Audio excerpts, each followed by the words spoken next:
Hello everyone. चलिए part two रहेगा कि पार्ट टू में हम जो इनका दूसरा क्वेश्चन है उसके बारे में बात करेंगे। ठीक है, जो लोग भी नए हैं अभी चैनल पे, न्यू सब्सक्राइबर है, पहले टाइम ये वीडियो को सुन रहे हैं, ये पार्ट टू है। इस वीडियो को समझने के लिए पार्ट वन भी है, मेरा प्रीवियस वीडियो वो सुनिए, बाद ये वीडियो आपको समझ में आएगा। ठीक है, तो इनका क्वेश्चन वही था। एक सेलिब्रिटी है, उन्होंने कहा कि सर मेरी आवाज़ आप मत डालिए और क्या मेरी आवाज़ से लोग मुझे पहचान लेंगे। ठीक है, तो आप मुझे मेरा जो क्वेश्चन है आप डिस्कस करना उसका। तो पहला इनका ये क्वेश्चन था कि इतना अनकंडीशनल लव होने के बावजूद सोल लेवल पे, चलो मानते हैं बॉडी माइंड लेवल पे ठीक है, हम कनेक्ट नहीं कर पाते, अनअवेकन होते हैं क्योंकि हमारी बॉडी माइंड साइकोलॉजी अलग तरीके से काम करती है, बट हमारी सोल तो ऑलरेडी डायमेंशन से कनेक्ट रहती है, एक डीप इंटेंसिटी होती है, डीप कनेक्शन होता है। बट क्यों ये दोनों एक दूसरे को पुल अप नहीं करते कनेक्ट करने के लिए, ठीक है, काम करने के लिए? तो इसका हमने दो टाइप के बारे में हमने बात की। पहला टाइप है अनकंडीशनल लव, ठीक है, उसके बारे में डिटेल बात की हमने पार्ट वन में। अब पार्ट टू में इनका एक क्वेश्चन है, सर हमारे जो ट्विन फ्लेम जर्नी में डीएम जो होते हैं या डीएफ होती है इनविजिबल हो जाते हैं, वो कुछ महीनों के लिए, कुछ साल के लिए आते हैं, बाद छोटा मोटा हमारा ऑन ऑफ सिचुएशन होता है, उसके बाद छोटा छोटा सेपरेशन होता है, बाद वो लंबा सेपरेशन हो जाता है। था ऐसा सेपरेशन कि 5 साल 10 साल एक फेमिनाइन मेडिटेशन करते करते करते थक जाती है, एक फेमिनाइन इनर वर्क करते करते थक जाती है। और ये जो मैस्कुलाइन होते हैं डिस्ट्रक्टिव एनर्जी में होते हैं, रन करते रहते हैं। अब ये इसको हम क्या कहें सर, हम इतना इमोशनली हम इनसे कनेक्ट रहते हैं, हमारी क्रेविंग इतनी ज़्यादा होती है भाई, हम कई तरीके की मेडिटेशन काउंसलिंग हम इनर वर्क करते रहते हैं, बट इनको कोई फ़र्क नहीं पड़ता आगे वाले इंसान के ऊपर, वो रन ऑफ करके मतलब इनविजिबल ही हो जाते हैं, दिखते ही नहीं हमें। तो क्या सच में ये हमारा एक तरफ़ा प्यार है या एक हाई इमोशनल कनेक्शन हम उनसे बना लिया, हमने खुद कनेक्ट हो गए, हम ज़्यादा एक्सपेक्टेशन उनसे जोड़ते हैं और आगे वाले बंदे से कोई कनेक्शन नहीं है? ठीक है, जैसा मैंने कहा कि मेरे जो 7 कॉल होते हैं और आई थिंक 10 कॉल होते हैं, 10 में 7 कॉल ऐसे होते हैं काउंसलिंग के जहाँ फ्रीक्वेंसी लेवल पे जो रिपोर्ट आती है वो 7 call out of 10 twin flame नहीं होते। फिर भी ये लोग 24/7 दिमाग में होते, तो क्यों होते हैं सर, क्यों होते हैं? ठीक है, ये इनकी वजह से, ऐसे लोगों की वजह से हमारी लाइफ ऑलमोस्ट तबाह हो जाते हैं, हमारे कई साल तबाह हो जाते हैं, बर्बाद हो जाते हैं लाइफ में, हम कुछ स्ट्रक हो जाते हैं, कुछ वो जो साल हमारे बर्बाद होते हैं, हम कुछ अच्छा कर पा सकते थे, कुछ अच्छा कर सकते थे अपनी लाइफ के लिए, हम कर नहीं पाते, स्ट्रक रहते हैं जब तक हम उससे बाहर नहीं निकलते। हम वो जितने भी साल होते हैं वो स्ट्रक रहते हैं हम लोग लाइफ में। ठीक है, ऐसा क्यों सर? क्या ये सच में ट्विन फ्लेम कनेक्शन है या कुछ ये हमारा ही एक गलतफहमी है, एक तरफा प्यार है हमारा और आगे वाले इंसान को समझ में नहीं आता कि वो डिस्ट्रक्टिव एनर्जी में होता है? ठीक है, ट्विन फ्लेम कनेक्शन दो टाइप का होता है। ये एक्चुअली होता है आपका कनेक्शन डायमेंशन से, soul connection, deep connection, unconditional love के बेस पे। दूसरा कनेक्शन होता है वो है कर्मा के बेस पे। कर्मा के बेस पे क्या होता है मैं आपको बताता हूँ। कर्मा के बेस पे जो कनेक्शन होता है, ये कनेक्शन डायमेंशन से एक्चुअली नहीं होता। ठीक है, ये कर्मा से जुड़ा हुआ रहता है, इसीलिए वो डायमेंशन से वो कनेक्शन जुड़ा हुआ रहता है। अब इसको थोड़ा इजी वे में समझाने की कोशिश करूंगा। ठीक है, दो सोल है, दो सोल है, ठीक है, हो सकता है वो एक ही डायमेंशन से बिलोंग करते हैं, नहीं तो वो सेपरेट डायमेंशन से बिलोंग करते हैं, वो एक ही सोल ग्रुप से बिलोंग करते हैं, दूसरे सोल ग्रुप से बिलोंग करते हैं। ठीक है, वो लड़की की सोल है, मेरी सोल है, हम दोनों, there is no connection, dimension से कोई कनेक्शन नहीं हमारा, बट हम इंडिविजुअल सोल है, डिफरेंट आइडेंटिटी है, सेपरेट आइडेंटिटी है। ठीक है, हमारे बीच में प्यार हुआ या नहीं हुआ, या अरेंज मैरिज या लव मैरिज या कुछ भी आप सोच लो, एग्जाम्पल है, हमारी शादी हुई, उसके बाद मैं एक नार्सिस्टिक बिहेवियर में था, एक सरकास्टिक बिहेवियर में था, हम एक सेपरेट वीडियो बनाएंगे नार्सिस्टिक एक्चुअली क्या होता है, उनके बिहेवियर्स कैसे होते हैं, विल डिस्कस। ठीक है, मैं एक नार्सिस्टिक था और मैंने इतना उसकी लाइफ में शादी करने के बाद उस लड़की को इतना मैंने तंग किया, इतना तंग किया, इतना तंग किया, कोई हद नहीं है, कोई हद नहीं है। सोच लो आप, उतना मैं उसको मेंटली, फिजिकली, इमोशनली, एवरीथिंग जैसा मैं कर सकता हूँ उसको टॉर्चर किया मैं। ठीक है, जितनी भी हद की हद नहीं है, मैंने उतना टॉर्चर किया उसकी। ठीक है, वो लड़की को। अब इधर क्या हुआ, आई एम नार्सिस्टिक बिहेवियर में हूँ मैं, ऑलरेडी सरकास्टिक लेवल पे हूँ मैं। अब मुझे रियलाइज़ नहीं हो रहा है चीज़, किसको रियलाइज़ नहीं हो रहा है? मेरी बॉडी माइंड को कुछ भी रियलाइज़ नहीं हो रहा है। Even I am not feeling कि यार मैंने उसके साथ गलत कर रहा हूँ, गलत किया है। I am not connecting to myself. ठीक है, I am very emotionless person, heartless person. ठीक है, इमोशन नहीं है मेरे अंदर, दिल ही नहीं है। ठीक है, अब इतना बुरा किया वो लड़की को, लेकिन मेरी अंदर से जो सोल है मेरी और उसकी सोल है, इस तकलीफ़ की वजह से, इस पेन की वजह से, इस सफ़रिंग की वजह से जो मैं उसको लड़की को दे रहा हूँ, इसकी वजह से वो एक दूसरे से कनेक्ट हो गए। ठीक है, क्या कनेक्ट हो गए भाई? मेरी सोल एक सिंपैथी दिखा रही है आगे वाली सोल को कि I am really sorry, I am really sorry. पता नहीं ये बॉडी माइंड क्यों ऐसा आपके सोबत कर रही है। You deserve love, you deserve respect, you deserve independence. ठीक है, आप आगे बढ़ना डिज़र्व करते हो, बट ये इंसान, ये बॉडी माइंड, इंसान मतलब body mind, it's not soul. Soul pure form में होती है, सोल कंप्लीटली प्योर फॉर्म में होती है। सोल कुछ भी गलत नहीं करती, क्योंकि सोल के हाथ में कुछ नहीं होता, सोल अंदर है।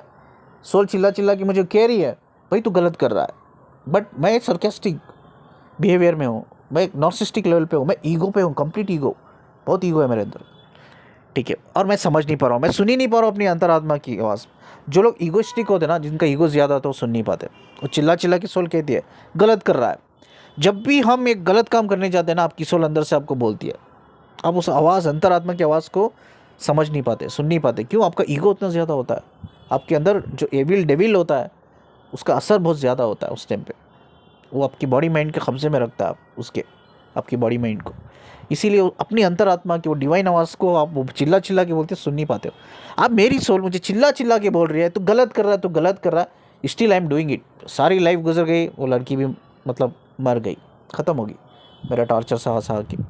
अब इधर क्या हुआ, मेरी भी एक दिन फिजिकल डेथ हो गई, ख़त्म हो गया मैं भी, मेरी सोल भी ट्रैवल हो गई मेरी बॉडी छोड़कर, वो लड़की की भी सोल ट्रैवल हो गई जो मेरी वाइफ है, एग्जांपल के लिए। ठीक है, हम दोनों की फिजिकल डेथ हो गई, हमारी सोल ट्रैवल हो गई डायमेंशंस को। अब इधर क्या हुआ, दुनिया में रहते हुए ही एक दूसरे की सोल एक दूसरे से कनेक्ट हो गई। ऑफ कोर्स याद रखिए ये चीज़ बहुत इंपॉर्टेंट मैसेज है, बहुत इंपॉर्टेंट मैसेज है। जब भी आप किसी के साथ बुरा करते हो, चाहे आप उसके साथ कोई कनेक्शन हो या ना हो, वो सोल एक दूसरे की कर्मा से जुड़ जाती है। It's very important, it's very important.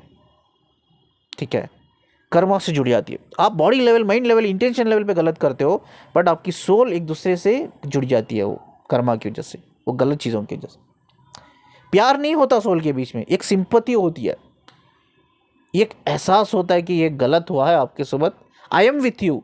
मेरी सोल बोल रही है, मैंने जो भी लड़की के साथ गलत किया, मेरी सोल अंदर से बोल रही है आई एम विथ यू। किसको बोल रही है? वो आगे वाली लड़की की सोल को बोल रही है, मेरी वाइफ जो है, एग्जाम्पल के लिए मेरी वाइफ की सोल को बोल रही है आई एम विथ यू। ये डायमेंशन में जाते हैं लोग, ये कनेक्ट रहते हैं उधर, ये कर्मा क्रिएट हो गया। अब ये कर्मा की वजह से दोनों वापस री इनकॉर्नेशन लेते हैं, क्योंकि ये कर्मा उनको हील करना है। यानी कि जो इंसान ने इतना सफरिंग पेन दिया, अब वो इंसान हो सकता है वो वापस मैस्कुलिन की बॉडी में हो या फेमिनिन की बॉडी में हो, वाइस वर्सा। ठीक है, मैंने जैसा कहा, जो लोग एनलाइटेड होते हैं, अवेकन होते हैं, वो समझ जाते हैं चीज़ों को लर्निंग के बेस पे, वो ऐसा ही कर्मा से बाहर निकल जाते हैं। लेकिन जो लोग समझ नहीं पाते ना, उनको पेन और सफरिंग से गुजरना पड़ता है। ठीक है, दैट इज़ मोर इम्पॉर्टेंट। अब ये दोनों लाइफ में री इनकॉर्नेशन लिया, ठीक है, री इनकॉर्नेशन लिया। अब हमारे बीच में क्या हुआ, मुझे इस लड़की से वापस री इनकॉर्नेशन लिया, मतलब पास्ट लाइफ में ये मेरी वाइफ थी, मैं इसका हस्बैंड था, अभी री इनकॉर्नेशन लिया, अभी कनेक्शन हुआ है। अभी क्या हुआ, ये लड़की मुझे मिली, मैं इससे मिला, आई am very deep in love, बहुत डीप, बहुत गहराई से ये लड़की के साथ मोहब्बत हो, और ये लड़की मुझसे बिल्कुल प्यार नहीं करती। ठीक है, जैसा इधर क्या होता है ट्विन फ्लेम जर्नी में, इधर उल्टा होता है। इधर फेमिनिन क्या होती है, भागती रहती है मैस्कुलिन, और मैस्कुलिन डिस्ट्रैक्टिव चेस करती रहती है, मैस्कुलिन डिस्ट्रैक्टिव एनर्जी में होता है, वो रन करता रहता है। अब इधर मैं ये सिनेरियो के लेवल से आपको समझाने की कोशिश कर रहा हूँ। आई am very much deep in love with her, but she is getting ignore. ठीक है, वो इग्नोर कर रही है, I am not ignoring her, she is ignoring मी। ठीक है, वो इग्नोर कर रही है। ठीक है, अब हो सकता है ये एक सिनेरियो है, उसने मुझे इग्नोर कर दिया, उसने मुझसे शादी नहीं की, वो किसी और से शादी कर ली। Actually I was in a pain, मैं चेस कर रहा हूँ, वो रन कर रही हो, मैं चेस कर रहा हूँ, वो रन कर रही है। ये एक सिनेरियो। दूसरा सिनेरियो ये हो सकता है कि actually I am in love, वो मुझसे प्यार नहीं करती, चलो हमारी शादी हो गई, ये मान के भी चलते हैं, हमारी शादी अरेंज मैरिज होगी। अरेंज मैरिज के बाद she is torturing me now, हर तरीके से। मैंने एक वीडियो में कहा था, ठीक है, जो भी हमारी आज कंडीशन है, जो भी जैसा भी हमारी लाइफ में हो रहा है, वो हमारी कर्मा की वजह से हो रहा है। ठीक है, भगवान, अल्लाह या यूनिवर्स जो भी है आपका बुरा नहीं चाहता, जो भी आपकी लाइफ सिचुएशन आपकी आज है वो आप उसकी खुद जिम्मेदार हो। कोई ना कोई कर्मा है जिसकी वजह से आज वो लाइफ वो सिचुएशन से आप गुजर रहे हो। ये रियलिटी है कर्मा की। This is called Karma. अब क्या हो रहा है, मेरी शादी हो गई, उससे अरेंज मैरिज हो गई, अब वो लड़की टॉर्चर पे टॉर्चर कर रही है। मैं बोल रहा हूँ यार मैं इतना प्यार करता हूँ, ये भगवान क्या है, ये मैं इतना प्यार करता हूँ, इसकी इतनी केयर करता हूँ, ये तो समझती ही नहीं है, ये इतना टॉर्चर कर रही है मुझे, क्यों? बिकॉज आई एम गेटिंग, क्योंकि मैं समझ नहीं पा रहा हूँ। अगर मेरे में इतनी कॉन्शियस लेवल हाई होता, मैं समझ जाता, भाई मैं इस चीज़ को समझ जाता कि मैं उससे शादी नहीं करता। फर्स्ट ऑफ ऑल अगर मैं पहले ही समझ जाता, मेरे कॉन्शियस लेवल ज़्यादा होता, यार मैंने इसके साथ गलत किया है, ये इसीलिए बोलते हैं ना पास्ट लाइफ रिग्रेशन कराना बहुत इंपॉर्टेंट है। ये भी सही आना चाहिए डिटेल, गलत है तो इट्स नॉट वर्क, सही आना चाहिए। अब मुझे समझ में आ गया यार पास्ट लाइफ का हमारा कनेक्शन है, नो ट्विन फ्लेम कनेक्शन, कोई सोल कनेक्शन नहीं है, बट हमारी सोल कनेक्टेड है बिकॉज ऑफ हमने पास्ट लाइफ में कर्मा क्रिएट किया, मैंने क्रिएट किया, इसके वजह से मेरी सोल उसकी सोल से कनेक्टेड है, लड़की की। अभी क्या होता है, लड़की शादी करने से पहले अगर मैं हाई कॉन्शियस लेवल है, मैंने समझ गया कि यार इसके साथ गलत है, और लड़की से मैंने माफ़ी मांग ली, यार प्लीज़ मुझे माफ़ कर दी, जो कुछ मैंने पास्ट लाइफ में किया इट्स ओके, मैं शादी तो नहीं करूँगा, आई डोंट चेज हर और रन हर, मैं कुछ भी नहीं करूँगा, मैं शादी नहीं करूँगा, मैं माफ़ी मांग लूँगा, मैं पहले तुझसे माफ़ी मांग लूँगा, मैं दोपहर वाले से माफ़ी मांग लूँगा, तो मेरी लाइफ बेहतर हो जाएगी। अगर मैंने कॉन्शियस लेवल पे इस चीज़ को समझ लिया, फिगर आउट कर लिया। अगर मैं कॉन्शियस लेवल मेरा हाई नहीं है, मैं फिगर आउट नहीं किया, तो मुझे डेफिनेटली सेकेंड स्टेप है मेरा पेन और सफरिंग से गुजरना है मुझे, ठीक है। तो कर्मा का मतलब हमेशा याद रखो, ये ज़रूरी नहीं कि आपको पेन और सफरिंग से गुजरना है, ये बिल्कुल ज़रूरी नहीं, बिना पेन सफरिंग से भी आप गुजर सकते हो, बट आपके कॉन्शियस लेवल बढ़ाकर आपको लर्न करना पड़ेगा, वो सीखना पड़ेगा, पहले आपको समझना पड़ेगा। समझ कर आप फॉरगिव कर देते हो अपने आप को, उसको माफ़ कर, अपने आप को माफ़ कर देते हो, उससे माफ़ी मांग लेते हो, आप हमेशा फॉरगिवनेस पूछते रहते हो ऊपर वाले से, तो ये हो जाएगा। बट आप सीख ही नहीं रहे हो, समझ ही नहीं पा रहे हो, तो आपको पेन से गुजरना पड़ेगा। ये सेकेंड ऑप्शन है, पेन सफरिंग की सेकेंड ऑप्शन कर्मा, पहला ऑप्शन नहीं होता। पहला ऑप्शन लर्निंग होता है, अगर वो मैक्सिमम उसमें फेल हो जाते हैं लोग, इसीलिए पेन और सफरिंग से गुजरते हैं। अब लड़की की मेरी शादी हो गई, भाई इतनी टॉर्चर करी, इतनी टॉर्चर, मैं भगवान से बोल रहा है भगवान क्या है यार, इतना टॉर्चर इतना टॉर्चर इतना टॉर्चर दे रही है लड़की, ठीक है। ये है एक्चुअली कर्मा। अब ये कोई ट्विन फ्लेम कनेक्शन है, ये सेकेंड टाइप का कनेक्शन है, सोल कनेक्शन, जो एक दूसरे से कर्मा की वजह से एक सिंपैथी है सोल के बीच में, नो प्यार। तो इसीलिए ये जो लोग भागते हैं, यानी कि इनविजिबल हो जाते हैं, आपका DMDF आप समझते हो, एक्चुअली वो DMDF नहीं है, एक सोल कनेक्शन भी नहीं है, बट आपकी सोल कनेक्टेड है because of Karma, because of आपके दोनों के सोल के बीच में एक सिंपैथी है एक दूसरे के लिए। आपकी दोनों की सोल खुद चाहती है कि हम सीखें अपनी गलती से, अपना कर्मा क्लियर करें, हम गलती को सीखें, उसे फॉरगिवनेस पे लेके जाकर हम वापस इस चीज़ को हील करके, क्लिनजिंग करके वापस हम स्पिरिचुअल डायमेंशन में जाके ग्रो करें, आगे बढ़े।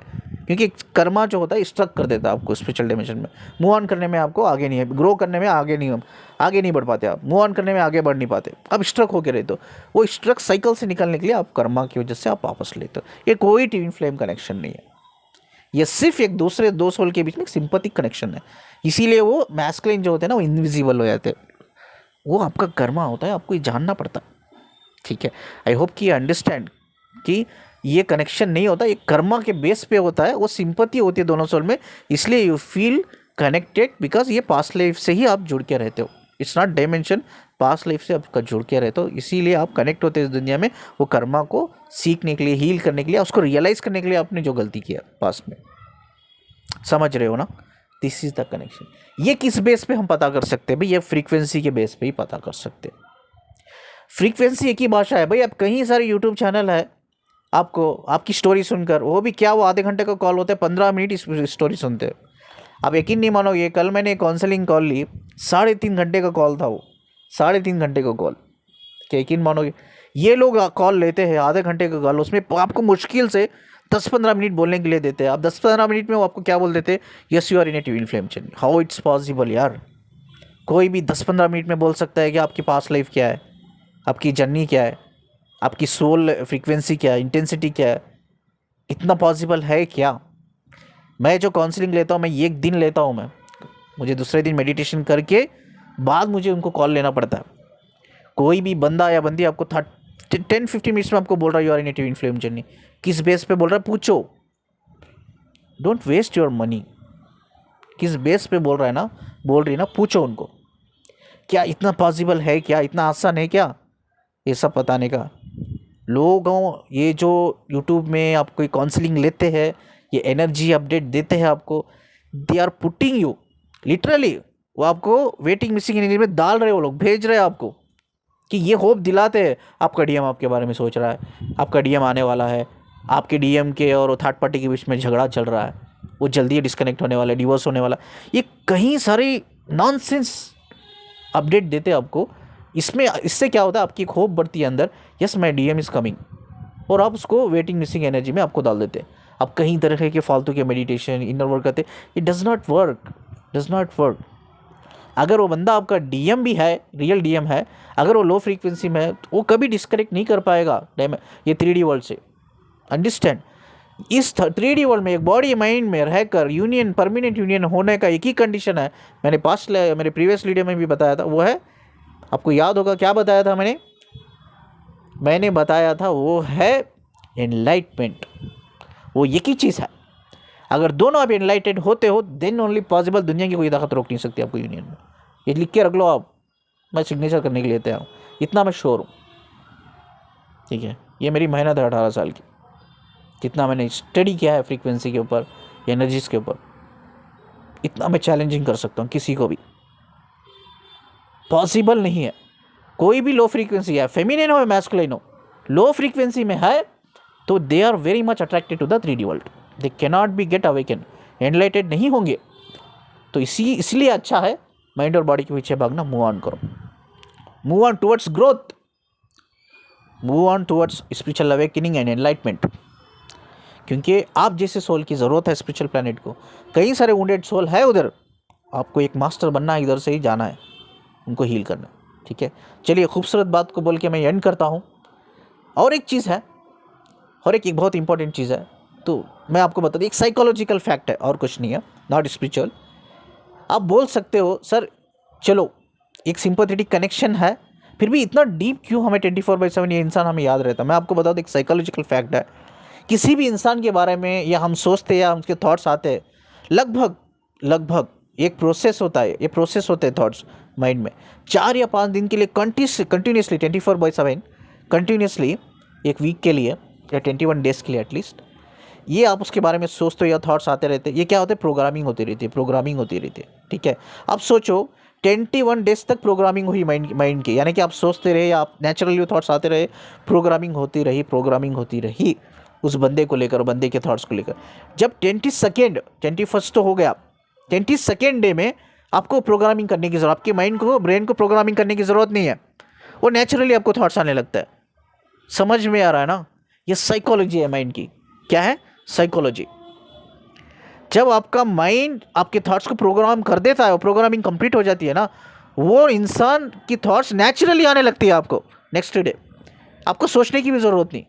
दिस इज़ द रीज़न, पहले अपने थॉट्स को प्रोग्रामिंग करने से पहले इसको रोको। अगर वो प्रोग्रामिंग हो गए ना, उसके बाद जो भी चीज़ें आपके साथ होगी ना, आपको करने या सोचने की ज़रूरत नहीं, वो नेचुरली भी आ जाती है, नेचुरली हो जाता है। तो हैबिट्स को चेंज करो, अपने थॉट्स प्रोसेस को चेंज करने के साथ भी हैबिट्स को चेंज करो। अगर आपके थॉट प्रोसेस प्रोग्रामाइज्ड हो गए आपके ब्रेन में, वो हैबिट बन जाते हैं। मतलब हैबिट का मतलब ये है कि वो नेचुरली वो इंसान आपके दिमाग में घर बना लेता, वो चीज़ें आपके दिमाग में घर बना लेती है। ये टाइम टू टाइम आपके दिमाग में एक नेचुरली आ जाती है। नेचुरली मतलब जैसा हम लोग मॉर्निंग जैसा उठते हैं, हम ब्रेकफास्ट करते हैं, ये हमें बताने की ज़रूरत नहीं होती या रिमाइंड करने की ज़रूरत नहीं होती, ये हैबिट बन जाती है। भाई मॉर्निंग उठते हैं हम लोग, ब्रेकफास्ट करना है, दोपहर को लंच करना है, शाम को डिनर करना है। ठीक है, मॉर्निंग उठते हैं हमें ऑफिस को जाना है, बिज़नेस को, ये चीज़ें हमें रिमाइंड करने की ज़रूरत नहीं होती हमारे दिमाग में, समझ रहे हो ना, या हमें याद करने की ज़रूरत नहीं होती, हमें नेचुरली हमें वो हमारी बॉडी उसी तरह से प्रोसेस करती है। हमारा जो ब्रेन होता है, हमारे जो थॉट्स को नेचुरली प्रोसेस करती है, उस बेस पे हमारी बॉडी एक्शन करती है, रिएक्ट करती है। ठीक है, तो हमें इसको मेमोराइज़ करने की ज़रूरत नहीं होती, इसको बोलते हैं हैबिट। जो चीज़ें हमें मेमोराइज़ करने की ज़रूरत नहीं होती है, वो नेचुरली हमारे अंदर डेवलप हो जाती है ऑलरेडी, उसके अकॉर्डिंग, यानी कि वो हैबिट हमें चलाती है। हमारी बॉडी उसी तरह से पता रहता है, हमारी बॉडी माइंड को पता है अभी क्या करना है, हमें उसको मेमोराइज़ करने की ज़रूरत नहीं है। That's called actually habit. ठीक है, अभी पता चला what is the meaning of habit. I think आपको पता चला कि एक्चुअली मीनिंग क्या है हैबिट का, कि हमें मेमोराइज़ करना नहीं होता उस चीज़ों को। तो उसी तरह से वो इंसान जब आपके दिमाग में घर बना लेता है तो वो हैबिट बन जाता है। मतलब वो आपको मेमोराइज़ करने के लिए नहीं होता, वो बंदा आपके दिमाग में ही रहता है, वो आता ही रहता है, आप सोचो भी या ना सोचो भी। तो ये है साइकोलॉजी। तो आप कहीं ना कहीं एक बहुत इमोशनली डीप कनेक्शन उस इंसान से बना लेते हो जो डिस्ट्रैक्टिव इंसान है वो, ठीक है ना, उसका आपके साथ कोई सोल कनेक्शन नहीं है, कर्मा है सिर्फ, ठीक है। अब वो कर्मा की वजह से आप कनेक्ट करने लगते हो क्योंकि एक दूसरे के सोल के बीच में सिंपैथी होती है, वो सिंपैथी की वजह से आप डीप कनेक्ट करने की कोशिश करते हो, इमोशनली आप कनेक्ट हो जाते हो, ठीक है। इमोशनली कनेक्ट होते हो, थॉट्स आप सोचते हो या नहीं सोचते हो नेचुरली आ रहे हैं, वो प्रोग्रामाइज हो जाता है कुछ दिन बाद और वो हैबिट में कन्वर्ट हो जाता है, ठीक है। तो ऊपर वाले को ब्लेम करना छोड़ दो यार, ठीक है। आज जो भी आपकी लाइफ है ना वो आपका कर्मा है, अच्छी है या बुरी है, जो भी आप जो भी सिचुएशन है वो आपका कर्मा है, ठीक है। इसमें भगवान का कोई इंटरफेरेंस नहीं है, अल्लाह का कोई इंटरफेरेंस नहीं है, यूनिवर्स का कोई इंटरफेरेंस नहीं है। जो आपने किया है वो आप आज हो, तो यूनिवर्स के ऊपर ब्लेम करना छोड़ दो, ठीक है। अगर कुछ कर सकते हो, जो गलती आपने पास में की है जानने की कोशिश करो और सुधारो उसको, वही एक तरीका है अपनी लाइफ को बेहतर बनाने का, अपनी हेल्थ को बेहतर बनाने का, अपने फाइनेंशियल ब्लॉक को बेहतर बनाने का, अपने रिलेशनशिप को एक बेहतर बनाने का, वही एक ज़रिया, इसके अलावा कोई ज़रिया नहीं है, ठीक है। चलिए इस अच्छी सी बात को बोल के मैं एंड करता हूँ। ये पार्ट 2 था, मैंने दोनों पार्ट 1 में पार्ट 2 में ये कॉन्सेप्ट को मैंने एंड किया है। स्क्रीन पे आप नंबर देख रहे हो, आप कांटेक्ट कर सकते हो मुझे काउंसलिंग के लिए, रीडिंग के लिए। और इस वीडियो को जितना हो सके शेयर कीजिए, जैसा हमेशा बोलता हूँ, लाइक कीजिए, चैनल को सब्सक्राइब करना मत भूलिए। मुझसे कनेक्टेड रहने के लिए और सुनने के लिए शुक्रिया जी। अल्लाह हाफिज़।